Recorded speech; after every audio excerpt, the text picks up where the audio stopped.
All right, welcome back, fellow Jazz Bums. Today, we are going to take a look at JMI's recent release, Plum. It's a 4 LP box.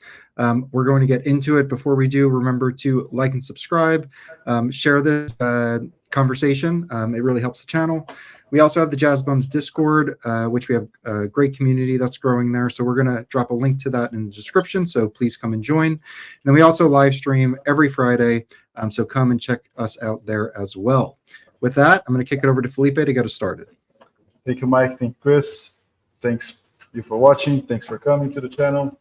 So Plum, recorded in a one-day session in 2022.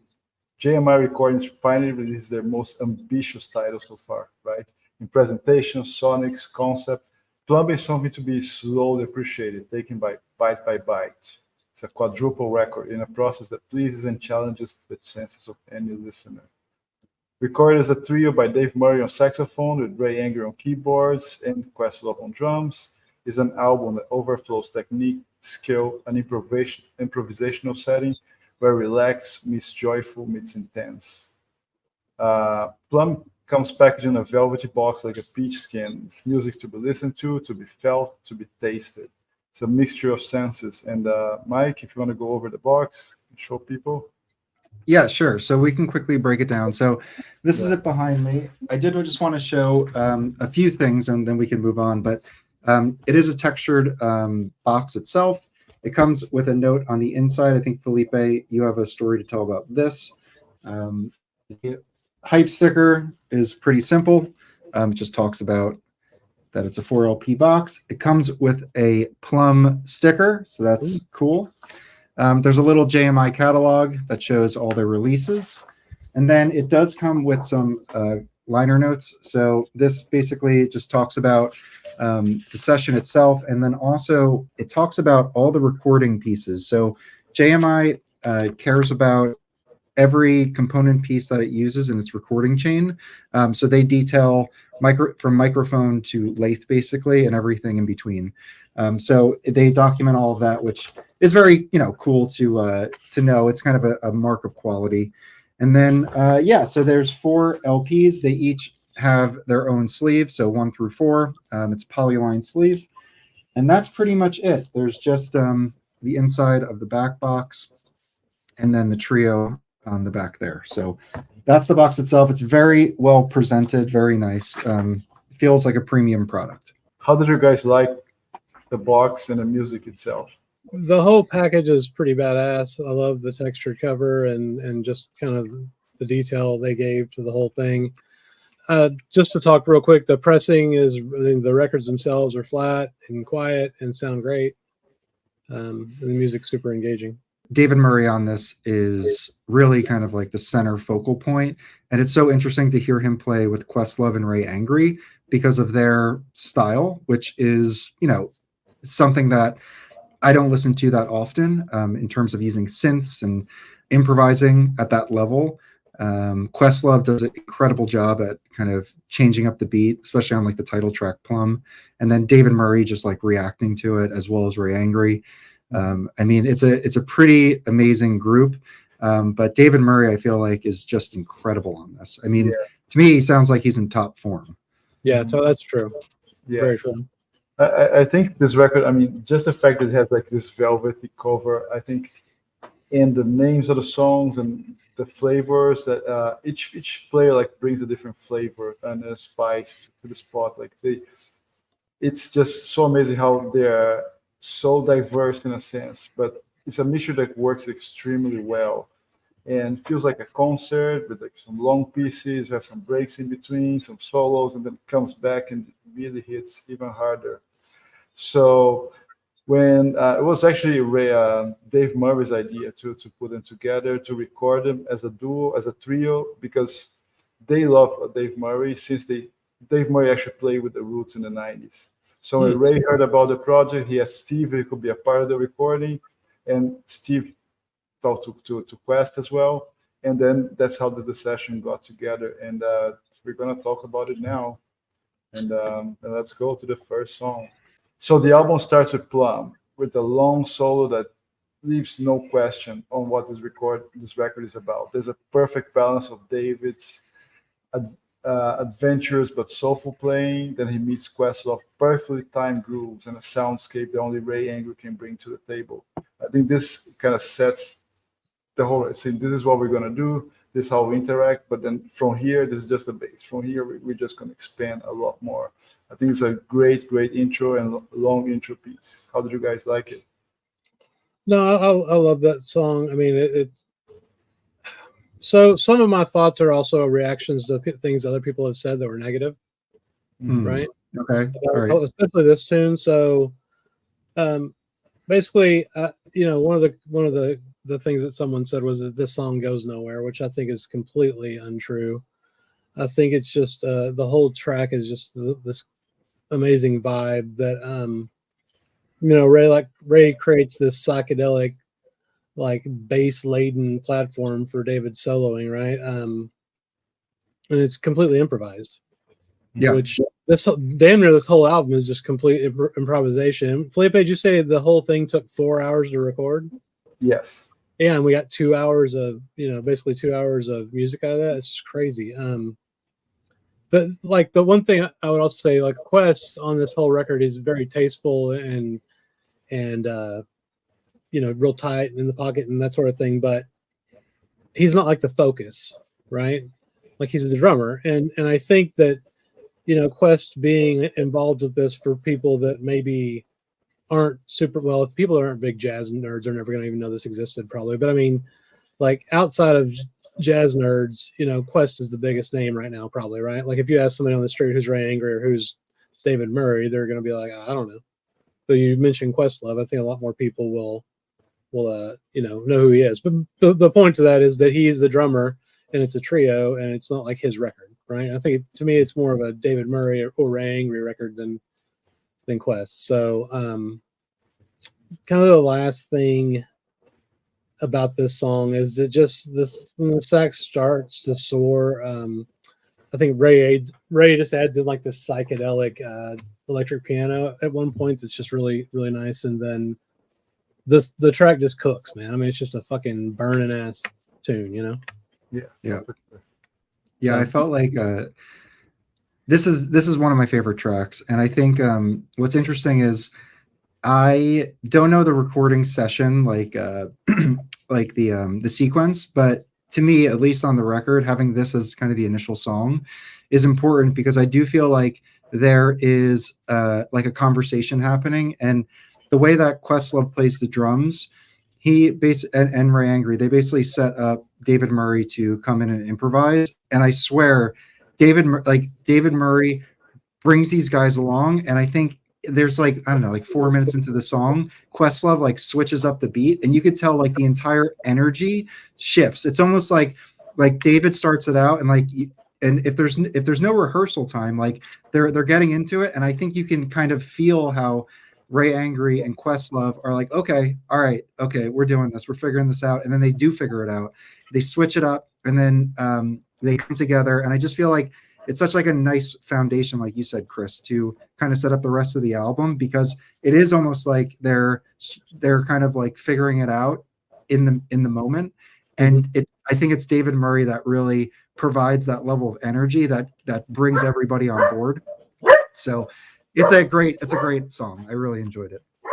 Yeah. So Yeah, I mean, as an opening piece, it really sets up, and it's one thing I actually communicated with them about the sequencing. It was recorded like that, but actually, Steven and Jay, they actually put some thought into it, and they sequenced the songs afterwards to make it more cohesive, like construct a narrative for those. That's why it was actually done afterwards, which I think was really, really tastefully done. It was a great idea, the way the record came and the songs they kind of flow through. I think was really, really good, really well done. yeah, it's important with a project like this, right? I think it's also interesting that I think they were intending it to be like a 2 LP to begin with, and then I think Steve told us that they went in and recorded it all, and like, well, we just got to release all this stuff because it's all badass. Yeah, no, absolutely, yeah. So next comes Nino, the only track that have been previously written by Murray. It's actually about his dog. That's the only song he actually brought to the session. Everything else was improvisation. And to me, this melody is firmly rooted on samba. It's uplifting and fun. Feels like, you know, you're walking your dog on a sunny day outside, having fun or playing, catching, whatever. He really, I think this image really transmits, and there's a great samba beat there by Quest, and you know, I think it's a great track of the album. It kind of feels sort of apart from the rest just because it's such a like well constructed, self-contained song. It doesn't feel like, you know, it's part of the whole improvisation and moods that we see later in the album. But I think it works really well as a second track, kind of calming things down, you know, making a nice contained song, and then they shift to the next step, which I think is going to be the real kickstart of the record. How did you like it? No, so it's really two tunes, right? It's intro to Nino, and so the intro is just Questlove doing a drum solo, and then he kind of shifts into this solid beat, and the rest of them join him. You know, when the tunes start, when the second track Nino starts. But what's interesting is, like you said, samba. I call it Latin because I don't really know the difference between, you know, Latin sounds and Brazilian sounds specifically, but partway through it, they switch it up and like maybe like the only kind of swinging part of the whole record that I heard, you know? Yeah. Which it's like this really nice swinging groove, and then they kind of switch back to the samba beat or whatever. So I thought it was a really catchy tune with like interesting time shifts and style changes. Well, you know, one thing about this record, you kind of have to listen to this record deeply, I think, to really get everything out of it, which is probably true with every record. But as big as this is with 4 LPs and you know, kind of as detailed as like Murray's solos are and Ray Angry's the stuff he's doing is, I think it really takes multiple listens to really kind of get what's going on with it. You know, Ray, I'm gonna say this a bunch, but Ray Angry is just, I thought it was his first album was really awesome, but his playing and just everything he brings to this session is kind of mind blowing, really. Like, and I think he plays organ a lot on this one, and he's like, you know, playing multiple, you know, like the bass with his feet, and maybe one hand on another register of the organ, and then just soloing with like a bunch of different moves and shit all at the same time throughout this whole record. Is just, it's nuts, and it also kind of like, it's a jazz record. Clearly, I feel like it's definitely jazz, but it's also EDM and ambient and just all over the place, man. Yeah, no, there's a lot. I mean, some songs you can swear there's a bass player there, right? Yeah. It's really impressive. It's really impressive. Yeah, I would say this track is like not your father's samba song. Like, it's definitely got that core to it, but you know, like David Murray, he'll totally have some more traditional vibe and then kind of just like add that extra wild flair that he does, and it just makes it a little bit more engaging for me, and that really goes with all the players. And I agree, Ray Angry on this is like, I don't even know like the fact that you could even like tell like he's doing he's like, it sounds like multi-instrumentalist stuff. So it's very cool. And yeah, I mean, Questlove crushes it. But I do feel like what's cool is like it's a samba track composed before the session, but like with these 3 masters basically kind of with the permission to kind of improvise a little bit on top of it, right? Because I think the whole session was probably like, you guys do what you want to do type thing. Like that's kind of the you know, level of creative like you know, license that they had for this, and you could hear that. So this is a cool one. It's not my favorite track, but for what it is pretty awesome. Well, a couple of last thoughts on this one real quick. First is the melody on this that you know, David wrote is maybe the catchiest thing on the whole album to me. You know, it's like stuck in my head right now. Like I'm literally like hearing that melody in my head. And then his ability to like seamlessly move from like right in the groove of like this traditional motif out completely into the stratosphere is just wonderful. It reminds me of Gato Barbieri a lot, because you know, a lot of Gato stuff when he plays a lot of this samba Latin sounding grooves, and then he'll just kind of just leave the planet, and so I really like this one. So next we go to Pleiades. So here things started to become interesting, right? So the title Pleiades came after during one of those rare breaks in the session. Questlove started building on a pad, and when he went back to his drums, everybody else looked at the pad to see what had written, and it was 3 Pleiades walking to a bar. And then they took Pleiades as a title, reproducing this doodle inside of the cover of the box. And then the next couple of songs that we're going to see, they have like mathematical or elemental titles as they felt the songs demanded. So Pleiades there are many meanings for that, but Pleiades are the brightest point in the constellation of Taurus, and they're considered to be the Greek goddesses that safely guided the ships. So, and also mark the beginning of the calendars for many ancient civilizations. So, all in all, it's a song that brings out of enlightenment, brightness to this record. I think it's a song that's very, it constructs the way the record goes from here now on. I think it takes a break from Nino, and then it kind of depart into this trippy, as Chris said, ambient, very spacious, astronomical kind of. You're starting a trip there towards the Pleiades or towards whatever. But I think this is the track that kind of defines where we're going to from now. If Plum set up the stage, Nino kind of took a break, and the guy says, take a deep breath, because now the trip is going to start. And I think things really start with Pleiades. It's a song that drives in so many directions and sets the mood for the rest of the record. What do you guys think? So it's the first, like, there's several of these on the album where it's just Ray Angry by himself, right? It's like a solo. Yeah. And you say it's a Ray Angry solo, but it sounds like 4 people are playing at once, right?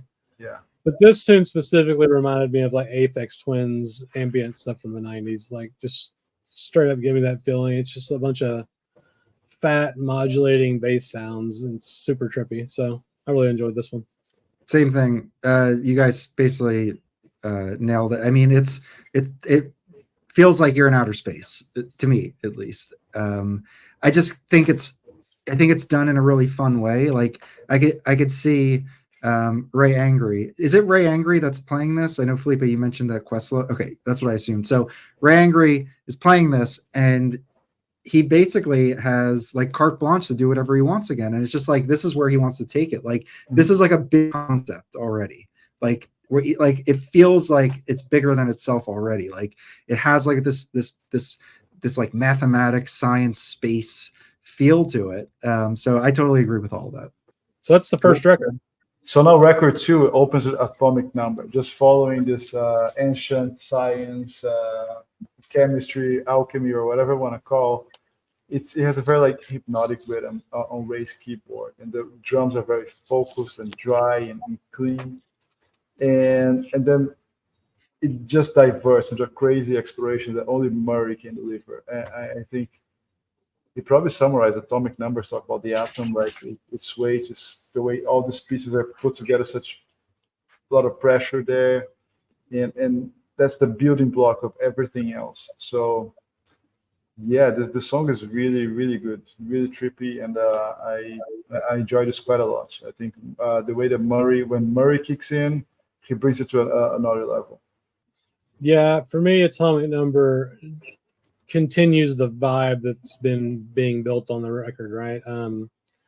It's like a it starts off as kind of slow tempo with like these heavy synth sounds, and Murray like plays the opening statement of this tune. And it's funny, when I have some notes from the review I did in our Discord, and I think I was pretty baked at the time, but I felt like this. I didn't know if this song was like a prophetic vision of forthcoming doom or a hopeful cry to kind of for humanity to change the direction we're going.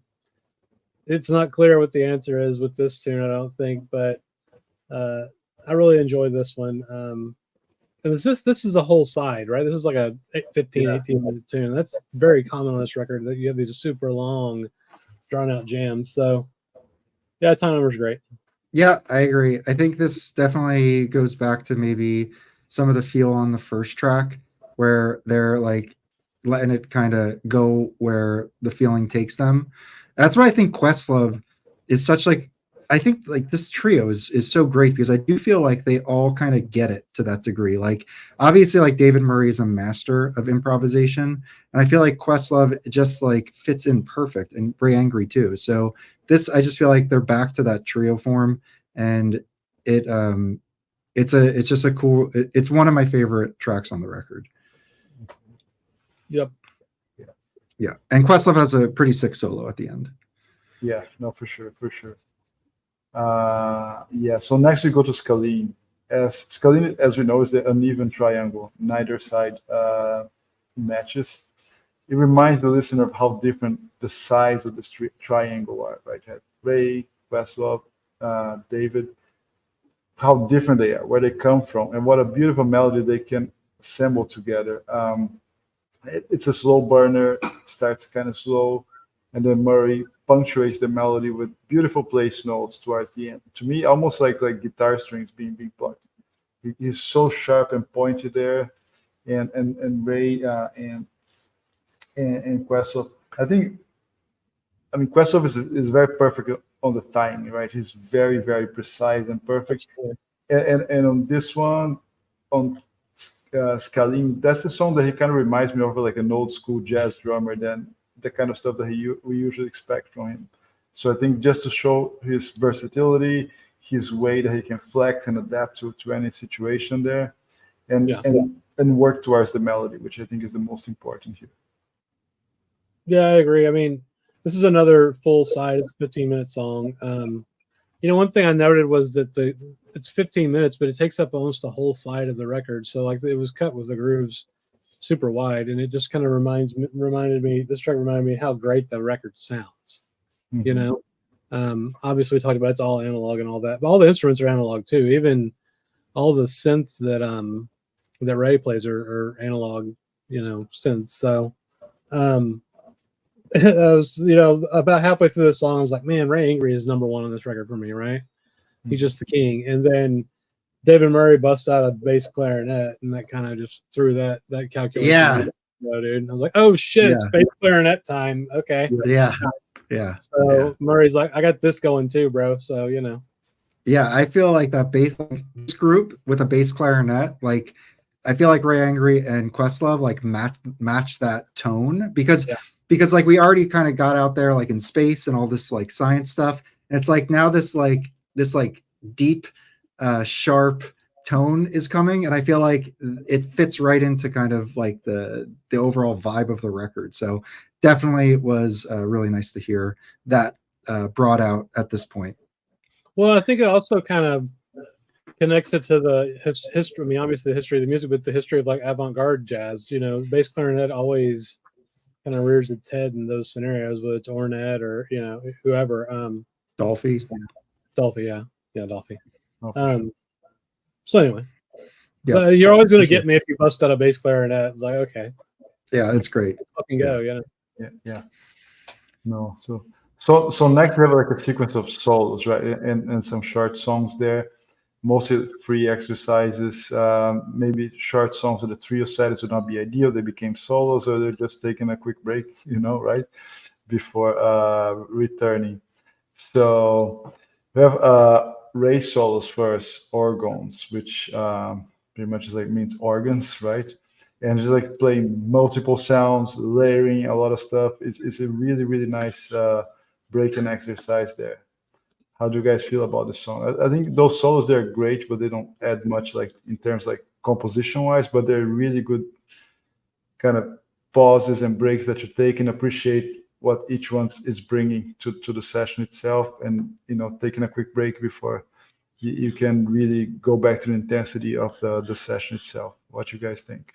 I mean, I just realized that was the name of this one. I thought it was called Orange Pyramid until this very second. So, yeah, it's another space adventure with Ray Angry, right? So I spent this tune trying to guess what instrument was making each sound. And, he has like multiple Moogs in there. I said they're omnipresent, and it sounded like he was playing organ too, but it was being piped through some effects or something. Just one man making that much noise took my full attention to kind of soak in and understand what was happening. Yeah. So, I think I think this is like it's the full session. They put out everything, and this is like part of the process. So you get Ray Angry basically, messing around, and I don't mean to say that in any negative way, but it's like him solo for what is it, 5 minutes or something like Yeah. that. Yeah. And we're going to see that everybody gets those opportunities. And I feel like it's just a nice way to focus on each of the trio. Like this is like it's a 4 LP, right? You have the opportunity to allow for different styles and different opportunities to focus on each individual artist and just what they're doing in the moment. So I feel like that's what this accomplishes. So it just adds to the whole, I think, like session itself that is captured in this box. So next we have a very interesting song. To me, it's one of the most like interesting song on this record. It's called 5 Minute Joint, which suggests you're gonna take a 5 minute break, have a joint, and go back to the session, right?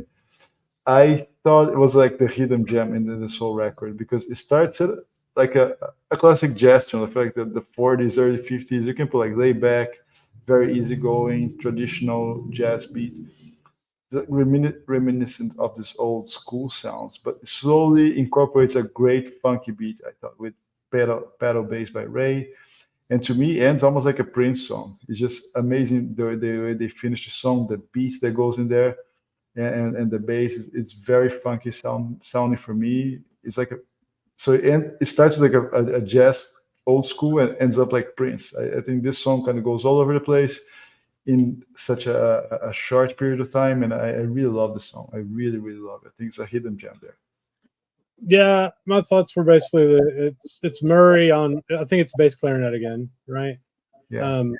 There's just more fat bass and organ sounds from Ray. He has a super funky lead, through this song that counterpoints and comps with what Murray's doing perfectly.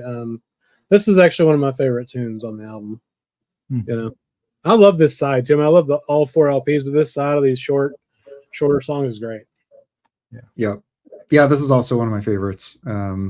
It's got a little bit of like swagger on the beat. Like you feel there's definitely a groove that is different than what we've heard so far. So you get to hear them with, I think, more attitude, maybe. So yeah, I like this. This is one of my favorites as well. Cool. So then we have 2 solos put together. First comes False Dawn, which is David's solo, and of course, Love is Questlove solo. What's your guys' thoughts on these ones? So False Dawn I love because it's bass clarinet solo, right? Mm-hmm. I could listen to like a whole 4 LP box of just this, honestly. Like just David Murray playing bass clarinet for 4 records would be kick ass. His slap tongue, which is that bip, bip, bip, that really sharp sound that he makes, is just maybe the best I've ever heard, honestly. His ability to go into that kind of very sharp staccato playing and then into like some beautiful melody and just the range he gets out of the instruments, super engaging to me. No, Yeah. sure. Yeah, again, a solo, way to highlight. Chris, there is a 2 LP solo David Murray on JMI. Yeah. It's like Sun and Moon or Sun/Moon, and there is bass. Yeah, so definitely something to check out. And yeah, I agree. It's cool. It's a 4-minute piece, and it's David Murray soloing on, and so I'm down with it. Yeah. Real quick on the Quest drum solo. He's a great drummer, and I thought it was good, but for me, it was probably like I don't know, just didn't seem like it really went with the rest of the record for me, I guess. Which one? Love, the drum solo by Questlove. Okay. It's cool and all. I just, if I had to pick like my least favorite track, that would probably be it. Mm-hmm. Okay. Yeah, to me, all these solos, they sound more like exercises, like a warm up. We don't know what they recorded like later in the session or early, right? As we know, they changed the sequence of the songs.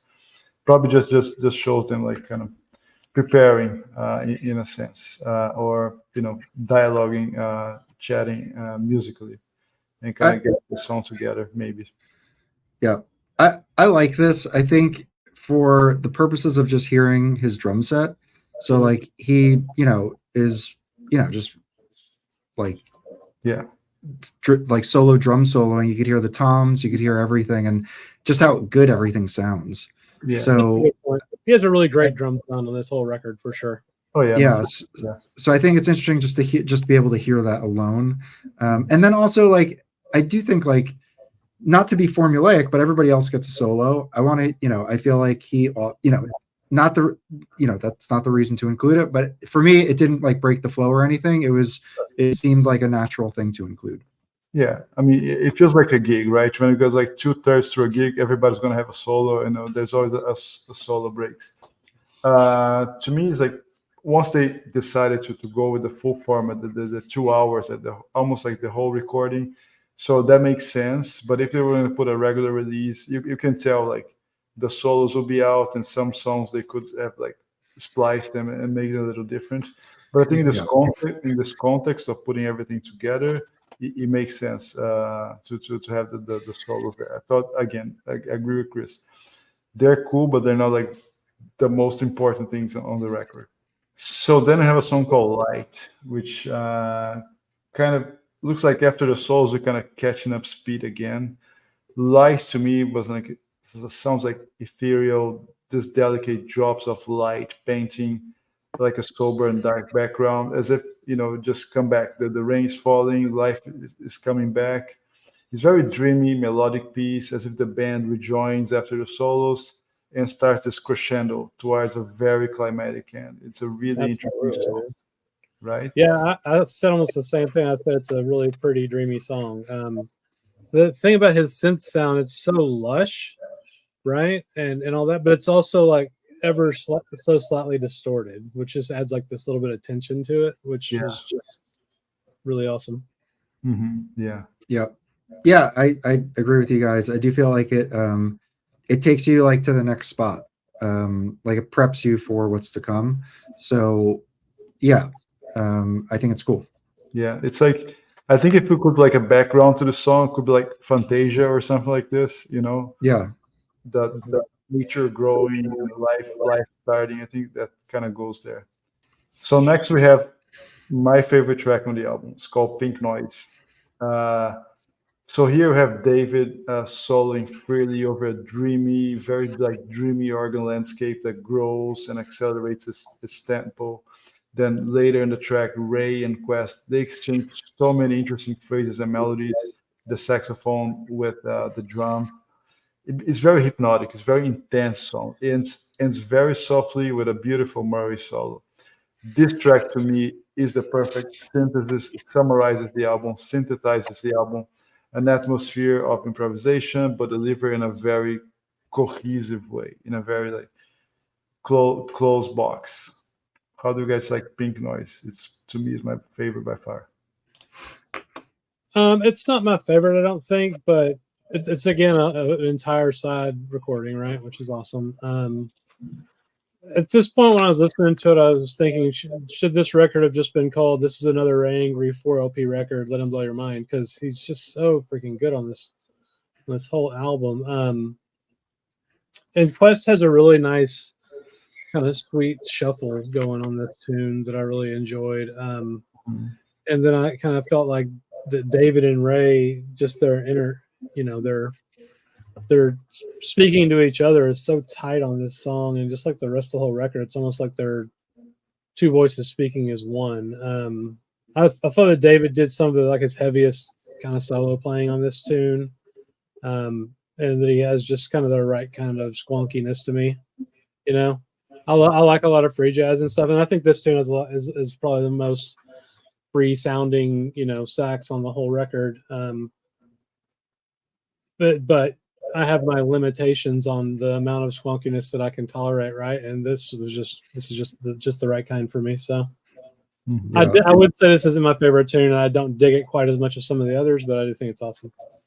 Yeah, I think this is cool. I think the title "Pink Noise," obviously, like referring to that frequency that is similar to, I think, like it's like the sound of like a waterfall. And I have people that I work with that actually just put it in their headphones because it's also useful to help focus.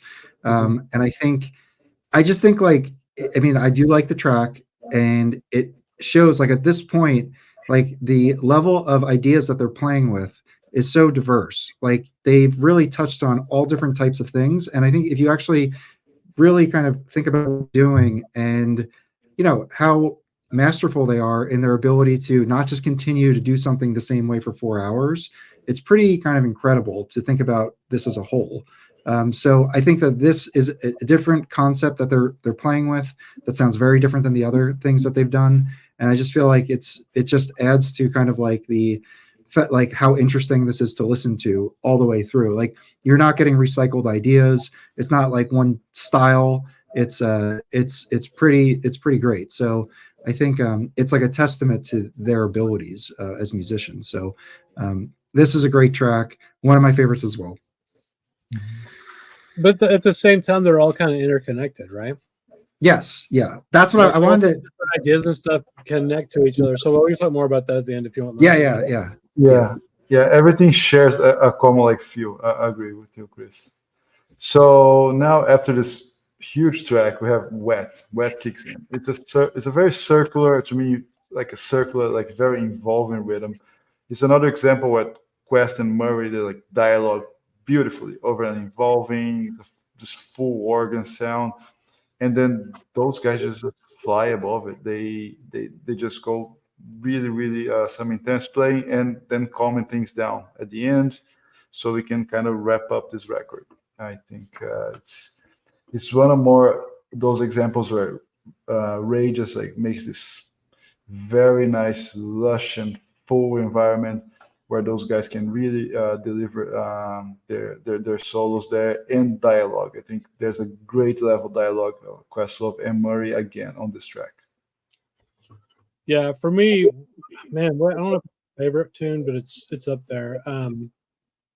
The bass sound that Ray gets on this is just absolutely massive, you know. And then his technique throughout the whole thing of just repeating the same phrases like over and over again to build tension.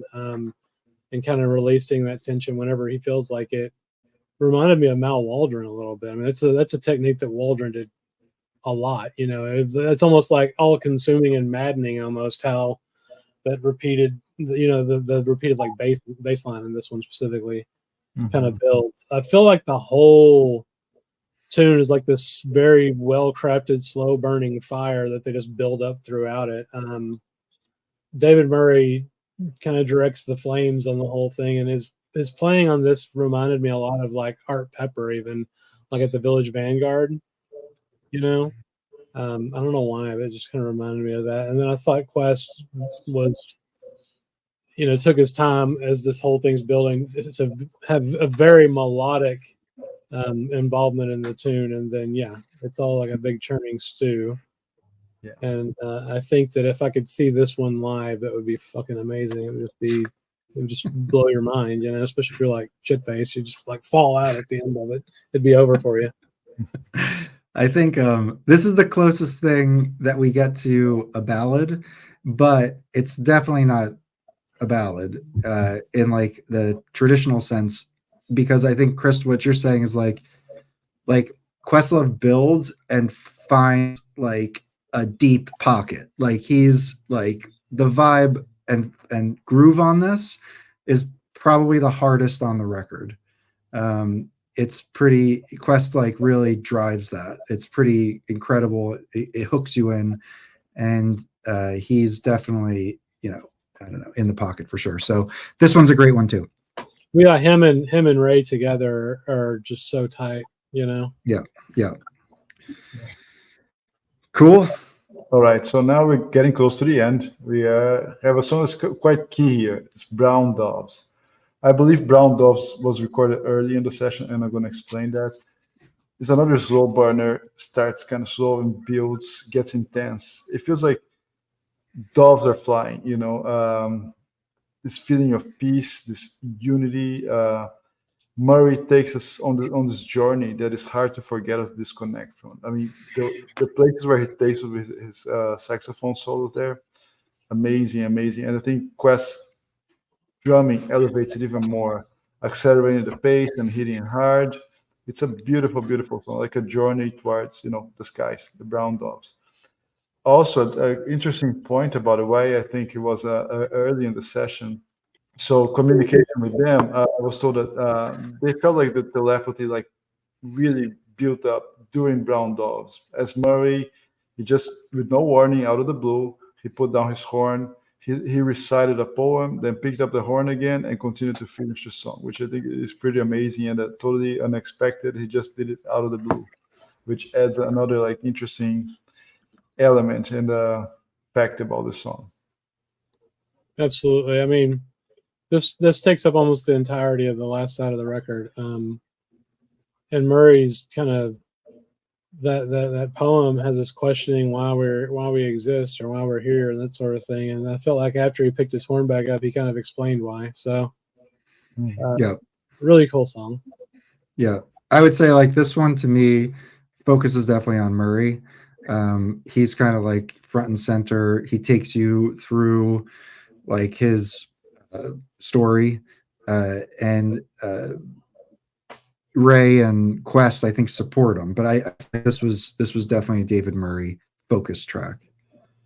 Yeah, for sure.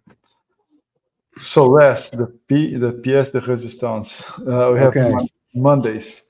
Mondays is like this closing track. It's a nice Ray kind of closure. It's like, to me, it was like Monday, the dream is over. Let's go back to work, reality. We're coming down, right? It's Monday. Let's go back. But, let's still keep the sweet memory there. Let's keep it in our minds. It's like stuck in there. At this point, you cannot get those songs out of your mind, those melodies, those beautiful musical landscapes that I would call. And then put it aside for a little bit, but we're going to come back. We're going to play some more. I think that's the feeling that the Mondays gave to me at this point in the record, closing this long journey, but really, really well worth it. Yeah, I agree. I mean, we talked about the fact that it wasn't recorded in Steve did an amazing job of sequencing this project. I think it just flows really well, and I was watching another video about a different record last night, and one of the hosts was talking about this how important it is to sequence, to sequence, and that the last tune is kind of what you want to leave the audience with, and I thought that worked out here really well. Yeah, I agree. I think it's like you're kind of coming out of a dream, like Felipe said. It does feel like you're almost being like recalibrated or something. So it is a nice closing track. It works really well. And Chris, to your point about sequencing, it's funny because like I don't know if they had a plan going into the studio, but they had X amount of tracks coming out of it, and they did need to figure out exactly how best to flow it. And I think that's part of like, I don't know, it's just really interesting to hear the choices that were made.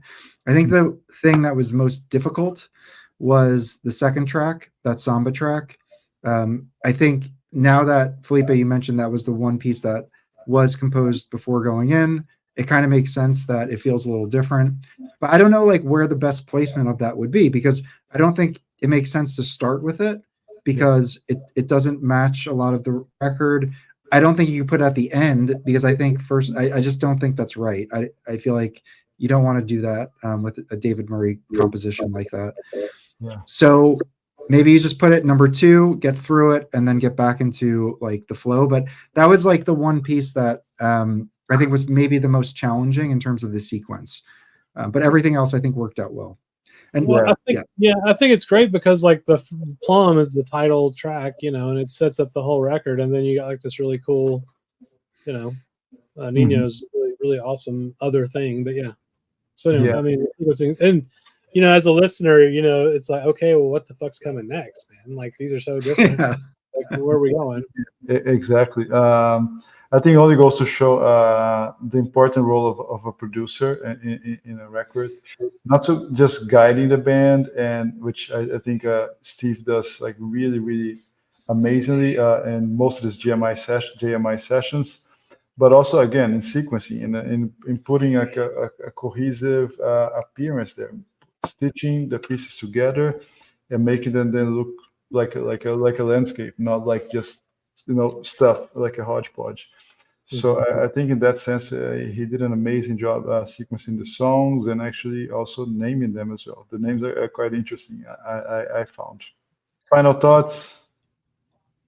Well, Mike, what was your thing you were going to talk about at the end? Was it the sequencing or something else? Well, yeah, it was just kind of like how it all works together. I think that when we talk about each track individually, we can't talk about them without, referencing what's leading up to each of them and where this is going. So I just feel like it works as like a larger piece. It's 4 LPs. It's almost like I don't know, like symphonic at points. Like it seems I feel like each piece can be a big idea in its own right, but together it is like, I think, a huge project that is successful. I think this is a great trio. I know that there were talks like Questlove wasn't feeling so great, but I think his playing is exceptional on this. I think it works. I think it takes you through a lot of different emotions and feelings and thoughts. So I think, this is a huge success. No, I agree. Yeah. My final thoughts, I mean, it was worth the wait. It's the first thing. I mean, this was coming for a long time. So, it was recorded in 2022 and we just got it, a couple months ago. Definitely worth the wait. Yeah. I feel like this is like just the best kind of jazz to me, where it's obviously just the outpouring of these musicians, kind of, their chi or their soul or whatever, just the art that they put out here on the spot, creating on the fly, listening to each other, reacting to each other. What jazz is basically. And I also like that it's not bound into some traditional, like there was no boundaries here, right? Like, oh, Quest isn't a traditional jazz drummer. Well, who gives a shit, right? Like, it doesn't have to swing. All the jazz doesn't always have to swing necessarily, and like, it's all acoustic. I mean, it's not like all acoustic; it's all analog. But like, the synth sounds add so much depth and breadth to the whole thing, and the sounds just so huge. Anyway, to me, this ranks pretty high up on my list of jazz records that I own. Mm-hmm. I feel like it's a journey, kind of like when I listen to Bitches Brew. It's not the same kind of music. It's not as like kind of out there and harsh as Bitches Brew, but it's kind of the same kind of journey. I want to sit and not be doing anything else. I want to be able to sit and listen to it, and just take it in. So love it. Yeah, it's great. Yeah, I think the most important to me is, I think I agree with you guys said, but I think to me the point that comes across the most is a trio record, but it doesn't come out as a trio record. I think it kind of deconstructs because we have a very like square expectation for what a trio record should be. And I think it's, in a sense, it's a very dated concept. If you think about, there's so many new artists now doing trios in such completely different configurations, like drums and piano and guitars, or guitar, drums, and a saxophone, whatever. People are just not like this bass, drum, and a piano thing. This is changing quite a lot, I think, and I think this record kind of showcases a lot of the tendencies going on now, and I think really kind of opens our eyes to there's a ton of possibilities with a trio configuration, and it's great. I think that's hopefully there's more to come. So, all right, well, thanks for hanging out with us and walking through the JMI Plum box. Let us know if you picked it up, what you think. If you're interested in it, drop a comment, like and subscribe, and all that good stuff. And with that, we will see you guys next time. Nice.